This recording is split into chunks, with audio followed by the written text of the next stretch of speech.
जय Hind everyone. Last class में हमने स्टार्ट किए थे फंडामेंटल राइट्स।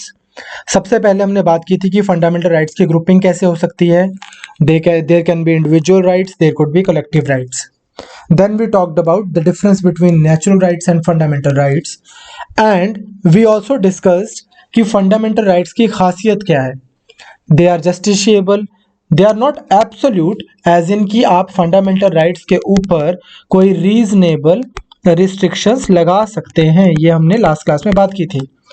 और ये भी बात की थी कि कुछ राइट्स होते हैं पॉजिटिव और कुछ नेगेटिव। नेगेटिव का मतलब ये नहीं है कि कुछ खराब हो रहा है। नेगेटिव का मतलब क्या है कि सरकार के ऊपर लिमिटेशंस लग रही हैं कि सरकार ऐसा नहीं करेगी, सरकार लोगों की लिबर्टी नहीं लेगी, लोगों की फ्रीडम नहीं लेगी, सरकार लोगों के बीच में डिस्क्रिमिनेट नहीं करेगी। On the other hand, positive right का मतलब क्या है कि सरकार को कुछ अनेबलिंग फंक्शन दिए जा रहे हैं, जैसे कि सरकार राइट टू एजुकेशन लेके आएगी, सरकार अनटचेबिलिटी रिमूव करेगी, सरकार ये करेगी। तो यहाँ पे जो टोन है, जो लैंग्वेज है, वो थोड़ी रोकने वाली है कि सरकार ऐसा नहीं करेगी, नहीं करेगी। लेकिन हमने ये बात की थी कि let's say there is this person A, इसके ऊपर बहुत टाइप के डिस्क्रिमिनेशंस किए जा सकते थे, बहुत सारे एक्सप्लॉयटेशन इस पर्सन का हो सकता था। जब मैंने ये बोल दिया कि सरकार ऐसा नहीं करेगी, नहीं करेगी, ऐसे ऐसे, तो क्या हुआ, by removing the various these agencies जो इसके ऊपर प्रेशर बना सकती थी, मैंने इसको फ्रीडम दे दी। Clear, that was the basic idea. Then we spoke about the history of fundamental rights in India. मैंने आपको बताया था कि आपको शायद डिटेल में भरत सर करवाएंगे, पर 1895-96 का बाल गंगाधर तिलक जी का जो स्वराज बिल था, वहां पे बात की गई थी inviolability of once house, freedom of speech and expression. इसके बाद वेरियस कांग्रेस सेशंस जैसे कि 1917, 1919 यहाँ पे बात की गई। फिर हमने बात की थी मोतीलाल नेहरू रिपोर्ट की, कि उस रिपोर्ट में भी फंडामेंटल राइट्स की जिक्र किया गया and the necessity of it. Then we spoke about, इससे पहले नेहरू रिपोर्ट से पहले एनी बेसेंट का जो कॉमनवेल्थ बिल था, और उसके बाद में 1945 तेज प्रताप सप्रूज रिपोर्ट। यहाँ पे भी ये बात की गई थी कि जब अपना कॉन्स्टिट्यूशन अब बने तो उसमें there should be a fundamental chapter on fundamental rights. Then we spoke about various fundamental rights, equality, freedom, exploitation, this and that. फिर हमने राइट टू इक्वालिटी को स्टार्ट किया था। राइट टू इक्वालिटी को स्टार्ट करने से पहले मैंने आपको आर्टिकल 12 की सिग्निफिकेंस बताई थी कि स्टेट के अंडर क्या आता है। सभी एजेंसी, एनी एजेंसी जो सरकार का या तो कोई काम कर रही है, performing a function which was otherwise suppose to be performed by the state, या तो वो वाला काम हो रहा हो या फिर और है, दोनों में से कुछ भी हो सकता है, सरकार से किसी भी टाइप का सरकार के अंडर है, कंट्रोल में है, पब्लिक प्राइवेट पार्टनरशिप में है, या सरकार से रेम्यूनरेशन लेती है, कुछ स्पेशल ग्रांट्स मिलती हैं, तो वो सारी चीज़ों को स्टेट की डेफिनेशन का पार्ट माना जाएगा। और इस वजह से वो वाली सारी की सारी बॉडीज़ को फंडामेंटल राइट्स के अकॉर्डिंग ही एक्ट करना है, कि एक इंडिविजुअल के साथ वैसे ही एक्ट करना है कि उसके जो फंडामेंटल राइट्स हैं बिटवीन आर्टिकल नंबर 14 to 35, इन सब की प्रिजर्वेशन और प्रोटेक्शन हो सके। नेक्स्ट हमने बात की थी डॉक्ट्रिन ऑफ एक्लिप्स की और डॉक्ट्रिन ऑफ सिवियरेबिलिटी की, कि कोई भी ऐसा लॉ जो आज तक आया है बट ब्रिटिश ने बनाया था 1950 से पहले, वो लॉ जो ब्रिटिश ने बनाया था 1950 से पहले, वो फंडामेंटल राइट्स के आने के बाद में अगर फंडामेंटल राइट्स से कॉन्ट्रावेंशन में है, उसके साथ में वो हार्मनी में नहीं है, तो क्या होगा, वो बनाया हुआ ब्रिटिश का लॉ जो है वो इनऑपरेटिव हो जाएगा। मतलब वो नल एंड वॉइड डिक्लेयर नहीं हुआ है, बस अब वो इनऑपरेटिव हो गया है। अगर फंडामेंटल राइट ये वाला हट जाएगा तो वो वाला लॉ दोबारा एक्टिवेट या रीएक्टिवेट हो जाएगा। दूसरी चीज हमने की थी डॉक्ट्रिन ऑफ सिवियरेबिलिटी, जिसके अंदर हमने बात की थी कि सरकार या कोई भी बॉडी इंडिया में कोई ऐसा लॉ नहीं बनाएगी जो लॉ फंडामेंटल राइट्स के साथ हार्मनी में नहीं है, कॉन्ट्रावेंशन में है। इसलिए कभी भी गवर्नमेंट कोई लॉ बनाए, लॉ बन गया, पूरा का पूरा लॉ पास हो गया, और आपको लगता है कि वो फंडामेंटल राइट्स के अनुसार नहीं बना हुआ, you can always challenge this law in the Supreme Court, the judiciary shall go after this law। उसको एक एक चीज को चेक करेंगे और जो भी प्रॉब्लम है इस लॉ के साथ with respect to fundamental rights उसको सॉर्ट आउट किया जाता है। Then we talked about right to equality. इसमें मैंने आपको कुछ बहुत बेसिक सी चीज़ें बताई थी कि इक्वल प्रोटेक्शन ऑफ लॉ और इक्वालिटी बिफोर लॉ का क्या डिफरेंस होता है। आई वुड सजेस्ट जिन बच्चों को नहीं, जिन्होंने ये क्लास देखी थी वो पिछली क्लास देख लें, बहुत इंपॉर्टेंट क्लास है वो। बस इतना सा जान लेना कि equality before law negative concept है और equal protection of law positive concept है। This is not sufficient, this is very insufficient. इतना जान लेना सफिशिएंट नहीं है, आपको इसकी एप्लीकेशन समझ आनी चाहिए कि मतलब क्या है। उसके लिए मैंने आपको ये वाली जो है ना, इसके कुछ एनालिसिस बना के दी थी कि इंटेलिजिबल डिफरेंशियल और rational nexus with the object sought, इसका क्या मतलब है। तो मैंने आपको एक एग्जांपल दिया था स्कूल का कि अगर स्कूल में हम क्या करें, 5th के बच्चे को और 10th के बच्चे को अगर हम सेम ही मैथ्स का क्वेश्चन दे दें तो ये गलत हो जाएगा, या 5th के बच्चे को 10th के बच्चे को सेम ही मैथ्स का क्वेश्चन पेपर दे दें और बोलें कि 5th के बच्चे को हम 20 मिनट्स एक्स्ट्रा दे रहे हैं, तो इससे भी आपका कुछ ऑब्जेक्टिव मीट नहीं होता है। या 10th के ही बच्चों को हम सेग्रीगेट कर दें कि मोटे बच्चे अलग पतले बच्चे अलग, और फिर हम इन दोनों को अलग अलग मैथ्स का पेपर दे दें, तो ये भी आपकी डिफरेंशियल ही जो आपने क्रिएट किया है वही गलत है। तो I would suggest those who have miss last lecture should go through that.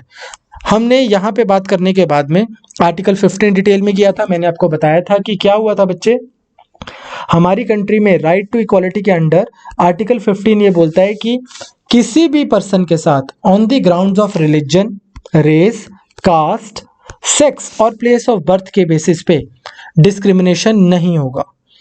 हर एक पर्सन को सभी जो भी प्लेग्राउंड्स, होटल, शॉप्स हैं, यहाँ सब जगहों पर फ्रीली जाने का एक्सेस है। वो अगर सरकारी होटल है, प्लेग्राउंड है, शॉप्स हैं, a person can go there. फिर हमने बात की थी कि अब सबके लिए इक्वालिटी क्रिएट हो गई है, अनलाइक द ब्रिटिश रूल जहाँ पे ऐसे लिख देते थे वो वाइट्स ओनली, कि सिर्फ यहाँ पे गोरे पर्सन ही आ सकते हैं, तो उसकी जगह पे अब हमने कॉन्स्टिट्यूशन में इक्वालिटी क्रिएट कर दी। बट फिर हमने ये रियलाइज किया था कि हमारे जो कंट्री में हमारे शेड्यूल कास्ट, शेड्यूल ट्राइब जो हमारे ब्रदर सिस्टर्स हैं, उनके लिए हमारी सरकार को काफ़ी ज़्यादा ऐसे वाली चीज़ों, ऐसे वाले लॉज लेके आने हैं जो लोग सोशली और एजुकेशनली बैकवर्ड हैं उनकी अपलिफ्टमेंट हो सके। नाउ इन दिस रिगार्ड हमने क्या किया, रिजर्वेशन का जो पॉइंट है वो इधर ऐड किया गया। उससे क्या हुआ कि जो सोशली और एजुकेशनली बैकवर्ड क्लासेस हैं उनको रिजर्वेशन दी जाएगी, तो उसको एफर्मेटिव एक्शन को, इसको बोलते हैं एफर्मेटिव एक्शन। इसको आप ऐसे नहीं देखेंगे कि ये इक्वालिटी के प्रिंसिपल को वायलेट कर रहा है, बल्कि आप देखेंगे कि इक्वालिटी के प्रिंसिपल को ये स्ट्रॉन्ग कर रहा है, इक्वालिटी लाने का काम कर रहा है ये। Then we also talked about this thing कि इसी चीज़ में कि एजुकेशनल इंस्टीट्यूशन की एडमिशन वाला जो आर्टिकल 15 है, इसी में हमने बात की थी कि पहले जो बात की गई थी SC STs की, ये गवर्नमेंट इंस्टीट्यूट्स में थी। फिर उसके बाद 93rd अमेंडमेंट 2005 में मनमोहन सिंह जी एक और चीज़ कर गए थे कि SC ST एंड BCs के लिए चाहे एडेड हो या अनएडेड बाय द स्टेट, चाहे सरकार से पैसे भी नहीं लेता, हर एक इंस्टीट्यूशन में आपको रिजर्वेशन करनी है for SCs, STs and BCs। Now सिर्फ एक जगह पे एक्सेप्शन है, वो कौन सा है, माइनॉरिटी एजुकेशन इंस्टीट्यूशन। ये कौन से होते हैं ये मैं आपको बताऊंगा जब हम आर्टिकल 29 और 30 करेंगे। अब एक और चीज़ जो लास्ट क्लास में हमने यहीं पे क्लास ख़त्म की थी लास्ट, अब 9-10 मिनट में आपकी रिवीजन हो गई। अब लास्ट चीज़ ये थी कि इस चीज़ को लेके काफ़ी केसेस चले हैं, जिसमें से एक इम्पॉर्टेंट केस है जिसका नाम है इंदिरा साहनी केस। ये जो केस है आजकल ये दोबारा बहुत ज़्यादा खबरों में है, क्योंकि महाराष्ट्र में मराठास के लिए और ज़्यादा रिजर्वेशन करने की बात हो रही है। जितनी रिजर्वेशन मराठास के लिए जब हो जाती है, ठीक, तो उससे क्या होता है कि जो ओवरऑल रिजर्वेशन है वो 50% से ज़्यादा हो जाती है। लेकिन एक केस हुआ था हमारा इंदिरा साहनी केस, जिसको पॉपुलरली मंडल केस भी बोलते हैं। मंडल आयोग के अगेंस्ट जो ये था, तो मंडल कमीशन के अगेंस्ट जो ये इशू था उसमें ये बोला गया था, सुप्रीम कोर्ट ने बोला था कि आप रिजर्वेशन कर सकते हैं, बट ब्रॉडली स्पीकिंग मैक्सिमम जो रिजर्वेशन हो वो 50% हो, नंबर वन। दूसरी चीज ये बोली गई थी कि जो ओबीसीज के लिए सेंट्रल एजुकेशन इंस्टीट्यूशंस हैं वहां पे ओबीसीज के लिए मैक्सिमम जो रिजर्वेशन है वो 27% होनी चाहिए, और इसमें भी एक क्रीमी लेयर का कॉन्सेप्ट आना चाहिए कि जिसमें सरकार टाइम टू टाइम ये बता दे कि यार जो पर्सन के घर पे फैमिली इनकम की एक वैल्यू दे दें कि इतनी इनकम से ऊपर अगर जिसके पास में है वो अब आते हैं क्रीमी लेयर में। क्रीमी लेयर में आने का मतलब है कि ये वाले जो ओबीसी ब्रदर्स सिस्टर्स हैं अब ये they are not eligible for the reservation. इसका रीज़न क्या था, ताकि अगर से मान लो ये पूरी कम्युनिटी है ओबीसीज की और इस पूरी कम्युनिटी में ये अगर कोई 3 लोग बहुत अमीर हैं तो अब ये बाकी जो ब्रदर सिस्टर्स हैं इनके पास में अब जाए fruit of this affirmative action, there shouldn't be a class या caste within caste, ऐसा ना बन जाए। तो इस तरह से आइडिया आया था, लेकिन अब इसको चैलेंज किया जा रहा है कि बोल रहे हैं कि 11 जजेस बैठने चाहिए, क्योंकि तब 9 जजेस बैठे थे, कि सुप्रीम कोर्ट के 11 जजेस बैठे, बड़ा बेंच बैठे और वो डिसाइड करे कि क्या ये 50% का जो ये रूल है इसको बहुत ज़्यादा सीरियसली लिया जाना चाहिए कि इसको क्रॉस करके रिजर्वेशन 50% से ज़्यादा की जा सकती है।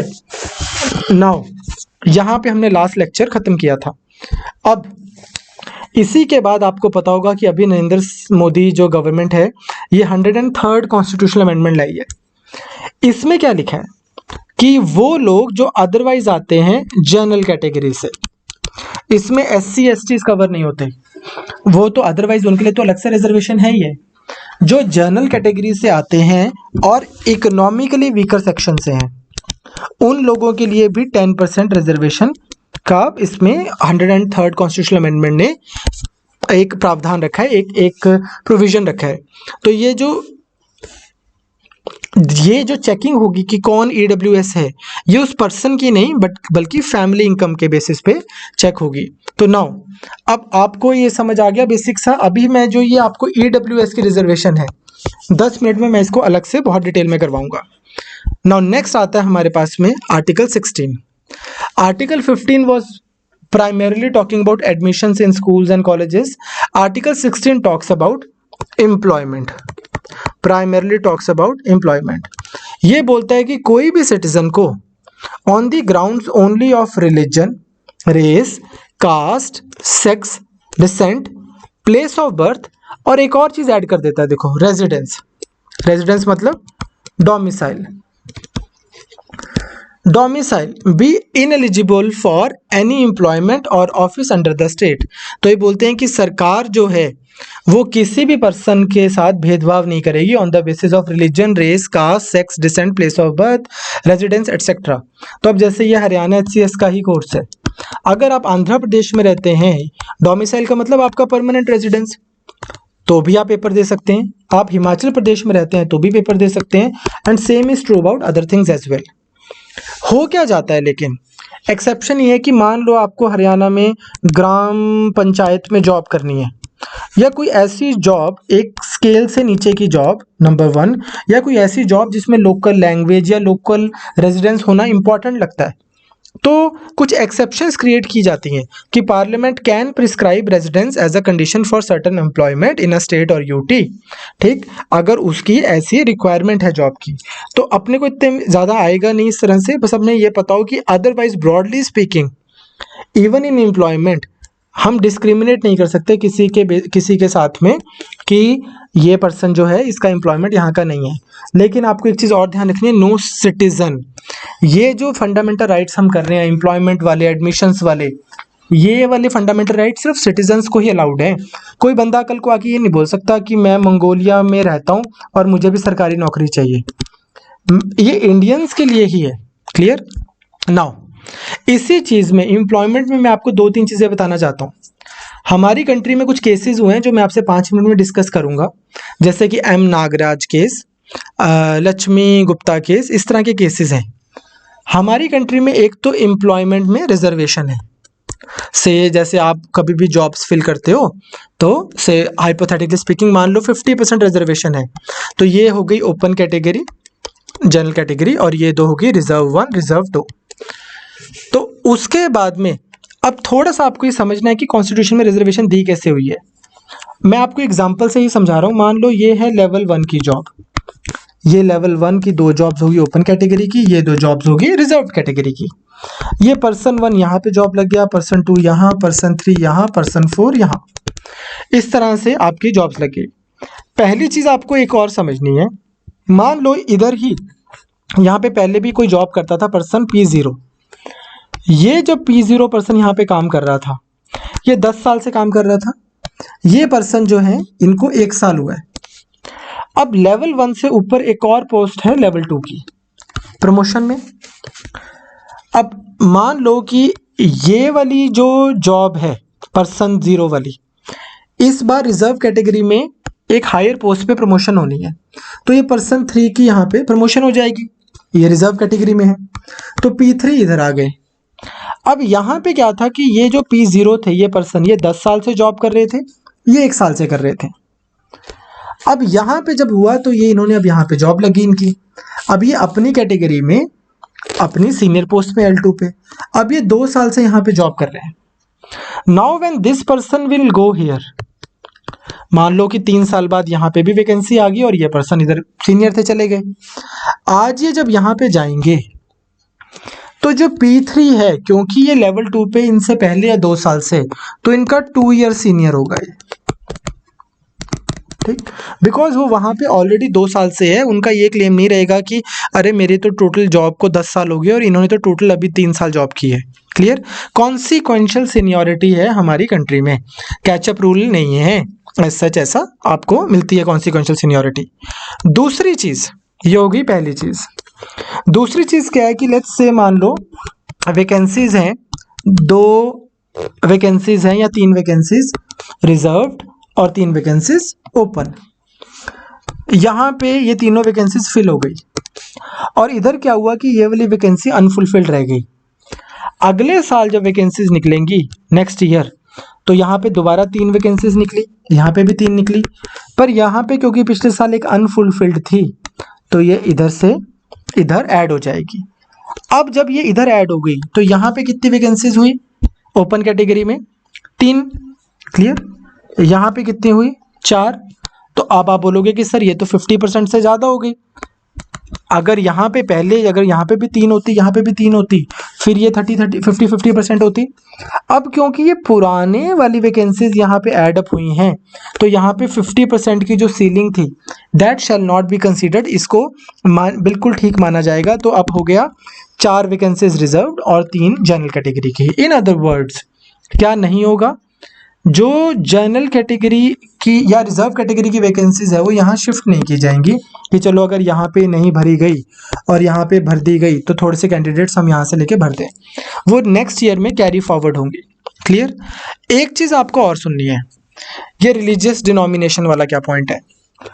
रिलीजियस डिनोमिनेशन का मतलब ये है कि वैसे तो सरकार किसी से कोई भेदभाव नहीं करेगी, बट अगर कोई ऐसी जॉब है जिस जॉब के अंदर इनकम्बेंट पर्सन वो होना चाहिए जिसको उस रिलीजन की समझ हो या अंडरस्टैंडिंग हो या वहाँ पे वो बात बनती हो, तो फिर वो वैलिड माना जा सकता है।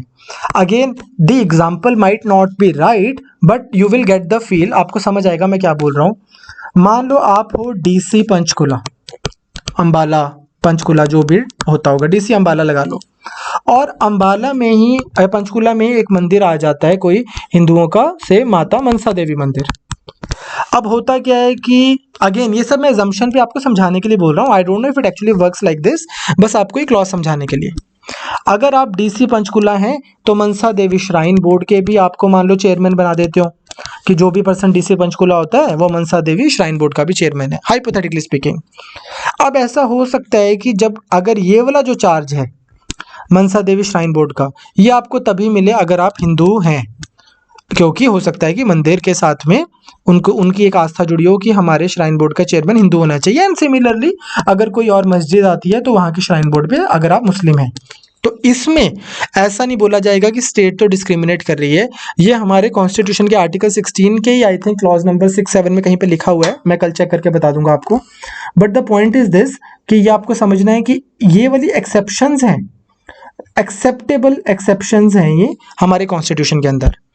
अब रिजर्वेशन फॉर ईडब्ल्यूएस, इसको थोड़ा डिटेल में आप समझ लो। आप 103rd कॉन्स्टिट्यूशनल अमेंडमेंट ने इकोनॉमिकली वीकर सेक्शन के लिए जो जनरल कैटेगरी के हैं उनके लिए रिजर्वेशन की ये क्या बोलती है, ये बोलती है कि आर्टिकल 15 और 16 इन दोनों में क्या होगा अब कि अगर कोई भी पर्सन जो इकोनॉमिकली वीकर सेक्शन से है उन लोगों के लिए भी 10% रिजर्वेशन होगी।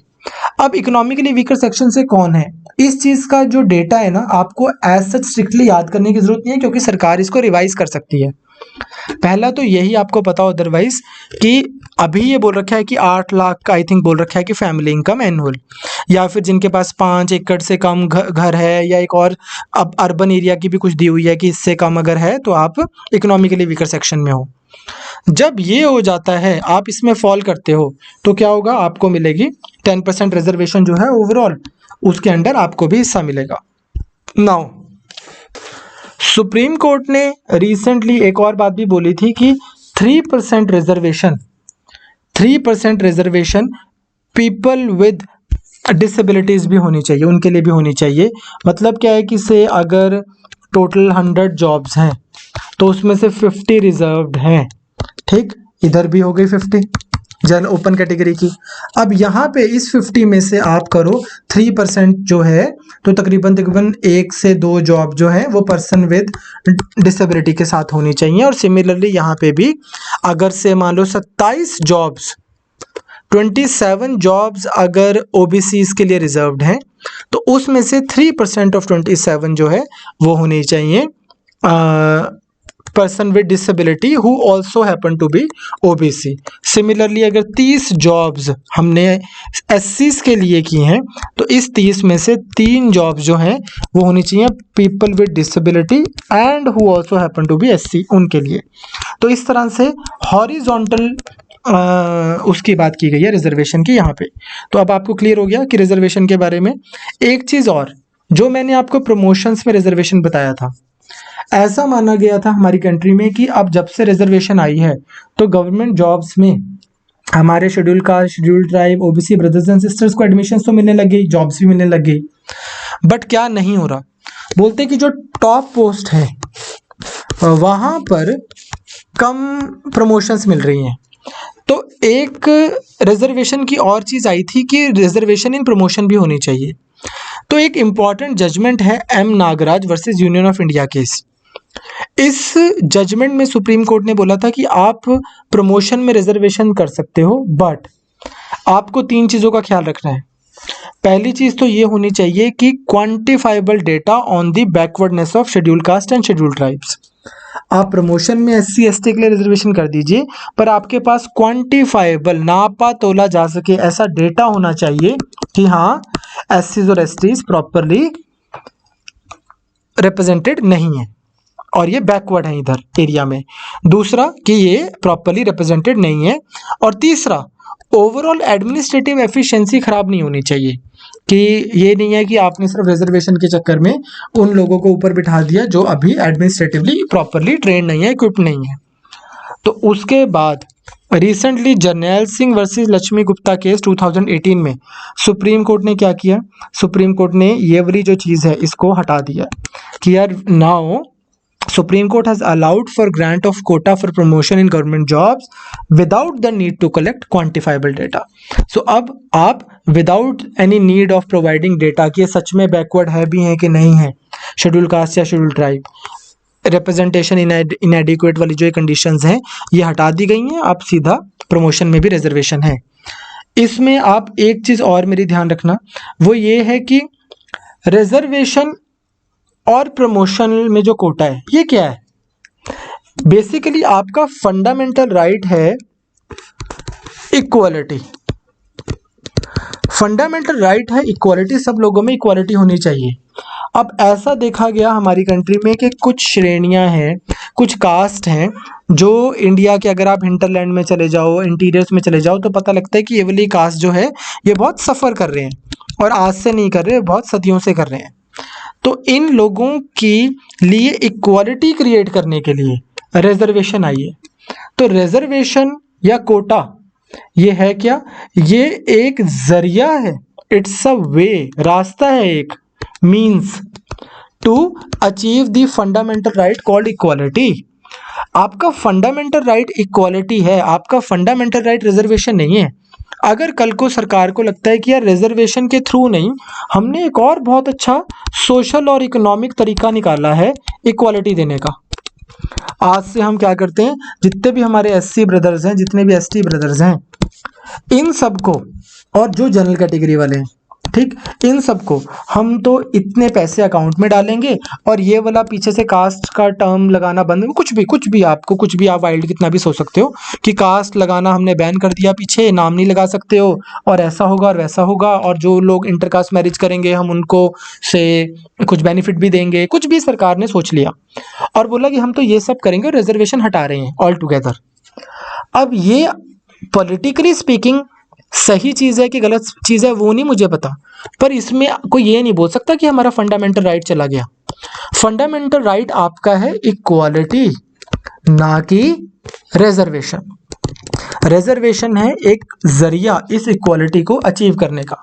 क्लियर? आपको चंडीगढ़ से दिल्ली जाना है, ये आपका राइट है। अब आपको लेके जाने वाला रोड से लेके जाए, वो आपको कौन से रूट से लेके जाए, वो आपका फंडामेंटल राइट नहीं है। ओके, तो state can not be directed to give reservation for appointment in public post. Okay, state is not bound to make reservations for SC STs in matters of promotion. But हाँ, इससे होगा क्या कि हम अगर रिजर्वेशन देते हैं तो फिर पिछड़ी जातियों के जो जिनको बहुत सालों से डिस्क्रिमिनेशन फेस करना पड़ा है, उनको भी एक अपलिफ्टमेंट की फीलिंग आती है। क्लियर? इसमें अब मैं अदरवाइज इस पे ना, मैं क्योंकि आज स्क्रीन रिकॉर्डिंग वीडियो बना रहा हूँ तो मैं ज़्यादा डिस्कशन नहीं करना चाहूँगा, पर मैं आपको एक चीज़ बस बोलना चाहता हूँ। मान लो ये हम 4 लोगों की बात करते हैं, अगेन इस पे ना मैं ज़्यादा बात करता हूँ जब हम मेंस के लिए पढ़ाते हैं, क्योंकि वहाँ पे फिर मैं आपको ना हिस्ट्री से लेके, सोशियोलॉजी से लेके, politics and economy, everything of reservation हम करते हैं, तो एक संपूर्ण डिस्कशन होती है, उसका कुछ फ़ायदा होता है। पर मैं आपको बस ये बताना चाहता हूँ कि आप एक मान लो कि एक ब्राह्मण, क्षत्रिय, वैश्य और शूद्र, ये 4 लोग हैं। हो सकता है ये भी बहुत गरीब हो, ये भी बहुत गरीब हो, ये भी बहुत गरीब हो, ये भी बहुत गरीब हो सकता है ब्राह्मण भी विकलांग हो, क्षत्रिय भी विकलांग हो, वैश्य भी विकलांग हो, शूद्र भी विकलांग हो सकता है ब्राह्मण के भी पापा बीमार हो, इसके भी, इसके भी और इसके भी, लेकिन शूद्र तो बस यही है। इन अदर वर्ड्स, जो फैक्टर्स किसी ब्राह्मण को परेशान कर सकते हैं, क्षत्रिय को या किसी और उसको, वैश्य को या किसी भी और कास्ट को, जिसको हम जनरल कास्ट बोलते हैं, जो फैक्टर्स जनरल कैटेगरी पे अप्लाई होते हैं कि यार ये भी तो हो सकता है कि यार वो भी गरीब हो, या उसको भी प्रॉब्लम हो, या उनके भी फैमिली में इतना अच्छा ना चल रहा हो, जो फैक्टर्स इन पे अप्लाई होते हैं वो फैक्टर्स यूनिवर्सल है, वो इस पे भी अप्लाई होते हैं। बट जो फैक्टर इस पे अप्लाई होते हैं वो सिर्फ और सिर्फ इसी पे अप्लाई होते हैं, इस पर्टिकुलर फैक्टर पे कोई और डिसएडवांटेज पे नहीं है। क्लियर? इसलिए इनको रिजर्वेशन दी गई है। हमारी कंट्री में हिस्टोरिकल वो जो हुआ है ना, हिस्टोरिकल डिस्क्रिमिनेशन की वजह से रिजर्वेशन का आइडिया है। एनीवेज, हम मेंस में जब आएंगे तो इस पे बहुत डिटेल में, बहुत अच्छे से डिस्कशन करेंगे, और डिस्कशन का मज़ा भी तभी है जब मैं आपको अच्छे से बता पाऊँ कि प्रताप भानु मेहता का क्या व्यू है इस पे, आपको बता पाऊँ योगेंद्र यादव जी क्या कहते हैं, आपको मैं बता पाता हूँ सिमिलरली बाकी सब थिंकर्स क्या कहते हैं, रामचंद्र गुहा जी का क्या विचार है, बीजेपी का क्या टेक है इसके ऊपर, कांग्रेस का क्या टेक है, ऑफिशियल टेक्स की बात कर रहा हूँ, तो फिर आपको ज़्यादा अच्छी क्लैरिटी होगी, मेंस के लिए अच्छा आंसर बनेगा, हम तब करेंगे। अभी के लिए प्रीलिम्स के पॉइंट ऑफ व्यू से this much is more than sufficient. Now equality के लिए ही एक और चीज़ हमारे कॉन्स्टिट्यूशन में क्या की गई, आर्टिकल 17, यहाँ पे बोला गया अबॉलिशन ऑफ अनटचेबिलिटी। अनटचेबिलिटी एक ऐसी हमारी कंट्री में, एक और हमारी कंट्री में बहुत सोशल फैब्रिक काफ़ी ख़राब हो गया था, उसी का एक और वो है ये काइंड ऑफ टेस्टिमनी कि हमारी कंट्री में कुछ ऐसी श्रेणियां, कुछ ऐसी कास्ट बना दी गई which were not allowed, which were forbidden to mix with the rest of the crowd. तो उनको हम अनटचेबल्स बोलते थे अनफॉर्चुनेटली। तो अब जब कॉन्स्टिट्यूशन बना तो अनटचेबिलिटी को अबॉलिश किया गया और इसकी practice in any form is forbidden and is punishable in accordance with the law. इसके लिए फिर पार्लियामेंट ने एक लॉ भी बनाया था, अनटचेबिलिटी प्रोहिबिशन लॉ। फिर उसको बाद में सिविल्स राइट एक्ट 1955 रख दिया गया उसका नाम। तो हुआ क्या, कॉन्स्टिट्यूशन ने बोला कि untouchability not okay, not allowed, और इसी चीज को इंश्योर करने के लिए पार्लियामेंट ने बाद में एक लॉ बनाया। इसके बाद हमारे पास आता है आर्टिकल 18।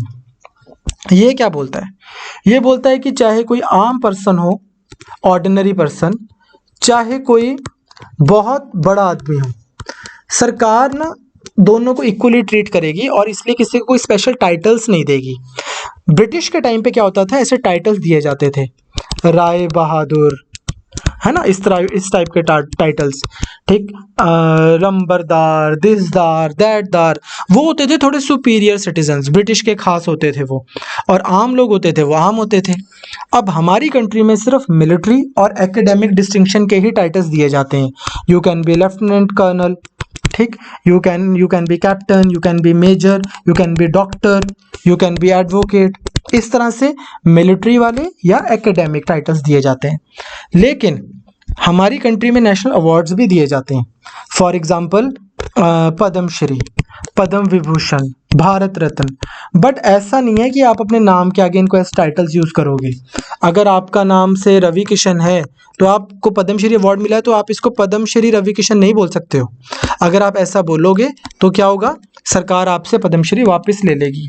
अगर किसी इंडियन को बाहर वाली कंट्री से अवार्ड लेना है इस तरह का तो वो अलाउड नहीं है without the consent of the president.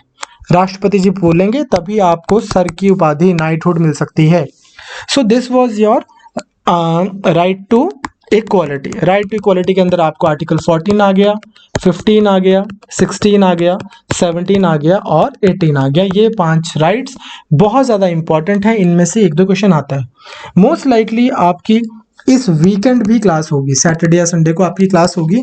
Because of my not so good health, I couldn't take the class yesterday and I'm taking this class today like this, but I'm hoping that I'll get better by tomorrow and then I'll take your class on weekend. अगर class हुई तो आप लोगों को message आ जाएगा, नहीं तो फिर I'll see you on Monday with a longer class so that we can make up for today's and yesterday's class. Okay, have a good weekend guys, take care.